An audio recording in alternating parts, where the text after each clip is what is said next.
Right from the very beginning اس کو پاکستان کی فوج نے، پاکستان کی اسٹیبلشمنٹ نے وہی رویہ رکھا جو انگریز کا تھا کہ یہ دشمن ہے ہمارے، یہ تو ہم نے 3 جنگیں لڑی ہیں، 3 جنگیں ہاری ہیں، اور اسی مقام بنیاد کے اوپر ہم نے ان کے ساتھ یہ معاملہ طے کیا۔ دوسرا معاملہ جو ہے وہ میں آپ کے سامنے رکھتا ہوں کہ پاکستان کے اندر ایک عجیب و غریب قسم کی عادت ہے پاکستانیوں میں، وہ they always take everything at home.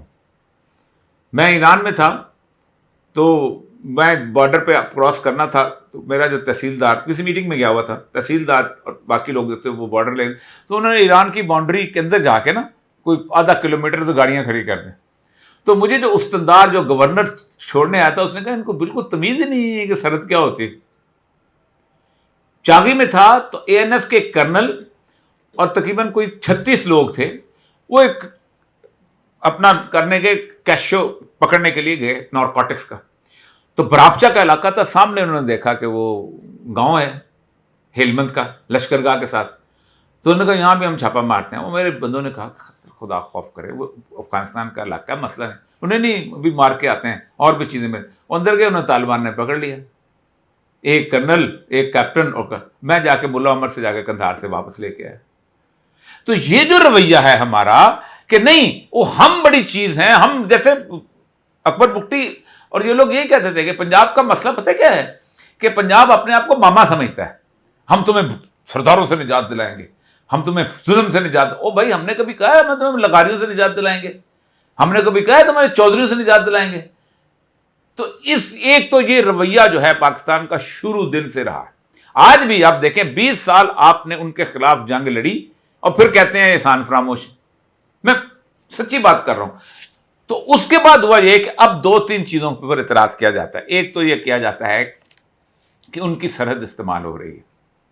پہلی بات تو یہ ہے کہ ان کے اپنے اختلافات جو ہمارے ہاں نہیں آتے، کہ ان کے ہاں تقریباً ہر مہینے ایک دھماکہ ہوتا ہے، اور جو داعش کے لوگ پکڑے جاتے ہیں وہ پکڑے کہاں سے جاتے ہیں اور کہاں سے آتے ہیں ان کو پتہ ہے، ہمیں بھی پتہ ہے کہاں سے آتے ہیں اور کہاں پر۔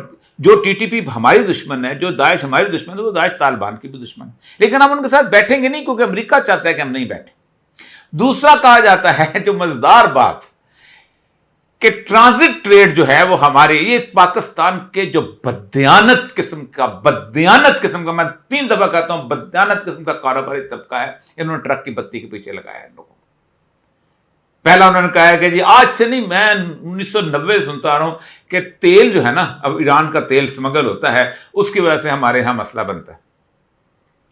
میں 97 میں یہ بات سنتا تھا، میں 2007 میں خود ایران گیا، ایران کے پاس اتنا تیل نہیں تھا کہ اپنی گاڑیوں میں استعمال کر سکے، 3 لیٹر کی سیما بندی ہوتی تھی راشننگ، سمگلنگ تو بڑی دور کی بات، ٹھیک ہے۔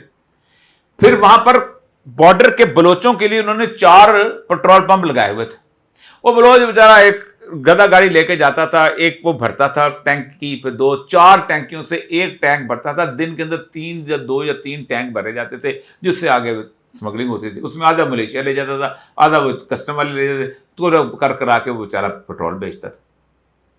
ابھی بھی پیٹرول جو ہے وہ اگر آ رہا ہے تو پیٹرول جو ہے، یہ بڑی تلخ حقیقت ہے کہ بارڈر جو ہے اس کی سیکورٹی جو ہے وہ ملیشیا کے پاس ہے، اور صرف ایک کیمرہ وہاں لگ جائے نا تو پتہ چل جائے گا کہ پیٹرول سے کون فائدہ اٹھا رہا ہے۔ ایک سب سے عام چیز۔ دوسرا نے کہا جی یہ جو ٹرانزٹ ٹریڈ ہے نا، اب انٹرنیشنل لا ہے کہ اگر آپ لینڈ لاک کنٹری آپ کے ساتھ ہے تو آپ ان کو روٹ دیں گے۔ ہوتا یہ ہے کہ جی سمگلنگ کا مال یہ جاتی ہے، مال ان کے وہاں ہوتا ہے، اور یہ واقعی ہوتا ہے، تو وہاں سے وہ واپس آ جاتا ہے، مال پاکستان میں بکتا ہے، کوئی لگژری آئٹم ہمارے یہاں بننا، یہ وہاں جاتا نہیں ہے۔ چمن سے پہلے ایک اسٹیشن ہے سنزلہ، وہاں کا ایک بہت بڑا ایشو ہوا تھا، وہ 2 کھوجک کے 2 پہاڑوں کے درمیان ہے، وہاں ٹرین روک لی جاتی ہے، اس کے اندر سے مال نکالا جاتا ہے، اور خالی کنٹینر جو افغانستان کراس کر جاتا ہے، اور سارے یہ کرنے والے ہوتے ہیں۔ بھئی ٹرانزٹ ٹریڈ تو روٹ ہے، واپس سمگلنگ کا روکنا تو آپ کا کام ہے کہ جی وہاں ہم ٹرانزٹ ٹریڈ الاؤ کرتے ہیں اور وہ واپس آ جائے، واپس وہ تو چلا گیا، آپ واپس کون لے کے آ رہا ہے؟ آپ لے کے آ رہے ہیں۔ بنیادی طور پر وہ کیفیت کے جو اس نے کہا بکرے کو دیکھا، بھیڑیے نے بکرے کے بچے کو دیکھا، اس نے کہا تم پانی گندا کر رہے ہو. اس نے کہا جناب میں تو نیچے ہوں، آپ اوپر ہیں، پانی کیسے گندا کر سکتا ہوں؟ انہوں نے کہا تمہارے باپ نے کیا ہوگا پچھلے سال، وہی نظر آتا ہے، تمہارا قصور. یہ ایگزیکٹلی یہی صورت ہے. ہمیں لڑایا جا رہا ہے اور ہمیں لڑایا جانے کی صورتحال میں ہے کہ یہ مغربی بارڈر جو ہے پاکستان کا بالکل ویسے کر دیا جائے جیسے صدام حسین اور خمینی کا بارڈر تھا، اور ہم 8 سال مسلمان آپس میں لڑتے رہے. آپ خود دیکھیں، آپ جو بندہ اٹھتا ہے وہ کہتا ہے یہ صورتحال ہے، یہ صورت. میں آپ کے سامنے پیش کر دی، سوال جواب کے اندر بات کروں گا. میرے سامنے اس وقت تمام تر چیزیں، یہ میرے پاس افغانستان کی کنٹری اسٹڈی ہے، میں اس کو آج دیکھ رہا تھا. یہ CIA کی ہینڈ بک ہے، جب وہاں گیا تھا میں CIA ہیڈ کوارٹر، انہوں نے مجھے دی تھی. ایک کتاب میں اور چاہوں گا کہ اس کو افغانستان کو سمجھنے کے لیے ضرور پڑھیں. یہ عابد اللہ خان کی کتاب ہے، یہ انگریزی میں تھی بیسیکلی، یہ کینیڈا کے آدمی ہیں. افغانستان آخری صلیبی جنگ کا نقطۂ آغاز، یہ انہوں نے چھاپی ہے، تنظیم اسلامی والوں نے ترجمہ کر کے. اس سے بہتر اس طالبان کے ملا عمر کے دور کو سمجھنے کی کوئی ضرورت نہیں، کوئی اور کتاب موجود نہیں. اور تیسری کتاب جو ہے یہ سید ابرار حسین ہے، فورن آفس میں تھے، 22 گریڈ میں ریٹائر ہوئے، ہمارے دوست ہیں. یہ ملا عمر کے زمانے میں وہاں پر قندھار میں تھے، انہوں نے افغانستان ملا عمر سے اشرف غنی تک یہ بار وہاں دوبارہ بھی رہے ہیں.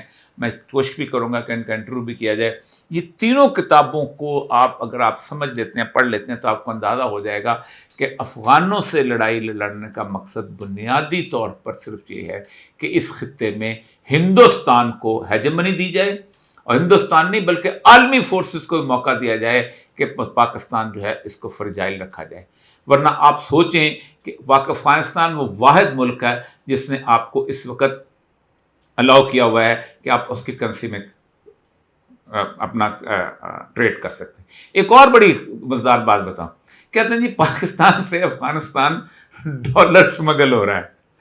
یعنی بیوقوف کا بچہ پاکستان سے مہنگا خریدتا ہے اور افغانستان میں جا کے سستا بیچتا ہے. یہ 4-5 بیوقوف مجھے بھی ملا دو یار. کیسے ہو کیا رہا ہے؟